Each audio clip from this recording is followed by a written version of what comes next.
Ebbanga libadde lyetoolodde ng'abatuuze mu bitundu okuli Nabbingo, Kyengera, Nkokonjeru mu Kitoogo n'awalala mu Town Council y'e Kyengera batawaanyizibwa obumenyi bw'amateeka nga basinze okukosebwa be bannannyini ppikipiki ezibbibwa buli lukya. Ng'oggyako obubbi obw'ebika eby'enjawulo n'ettemu libadde lisusse nga gye buvuddeko waliwo n'abaana abaanunulwa mu bitundu by'e Nabbingo nga waliwo abakyala ababakuuma okubalyamu ssente. Ensonga zino n'endala ze zaawalirizza ab'ebyokwerinda okusinkana abatuuze okunogera obumenyi bw'amateeka buno eddagala. RPC wa Kampala South Rogers yakulembeddemu ensisinkano eno kw'ossa ne DPC w'Ensanje Vincent Bright n'abalala. Abatuuze mu kitundu babuulidde ab'ebyokwerinda ng'obubbi bwe bususse mu bitundu byabwe ng'ababbi babateega misana ttuku so nga bwe gutuuka akawungeezi gujabagira.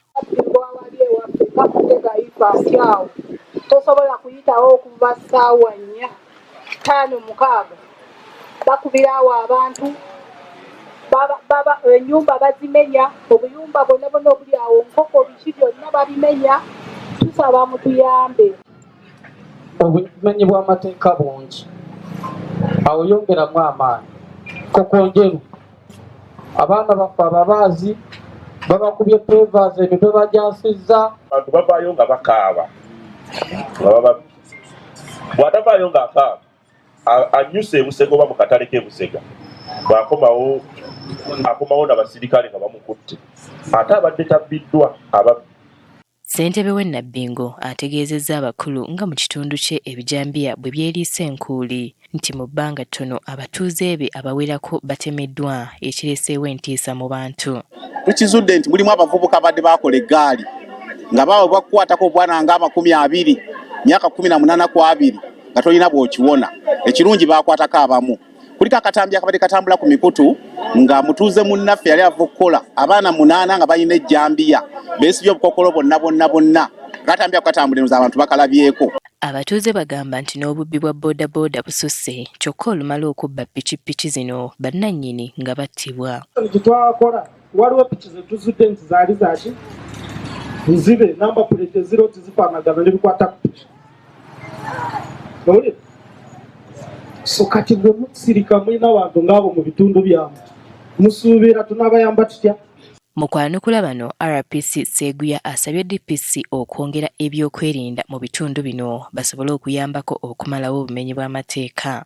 Obukulembeze bwa poliisi bukoze kye buyina okukola kati ekisigadde kiri wakati waffe nammwe. Mwe mutubanje kye tulina okukola naffe tukole kye tulina okukola. Obuzi bw'emisango bujja kuba nga tebukyali nsonga. Ye atwala poliisi y'Ensanje Vincent Bright asabye abatuuze okukolaganira awamu nabo okusobola okumalawo obumenyi bw'amateeka buno. Obuzi bw'emisango butandise kukomawo. So tulina okutandikira wano titulinda busooke bukole ki butusukkeko. Tutandike kusumba RPC atandike okubeera Nabbingo azifu talina walala RPC atwala region namba. So kino tulina okukikwata ngaffe kitanaba kutusukako. Basaba n'obuwembeefu. Okusinziira kwa alipoota ya poliisi ku buzzi bw'emisango eyafulumizibwa ku ntandika y'omwaka guno yalaga ng'obumenyi bw'amateeka bwe bwali busse okuva ku bitundu 2 mu mwaka gwa 2024 okudda ku bitundu 16 mu mwaka gwa 2025 nga kyewuunyisa ate okuba nga batandise okubwogerako nti bususse.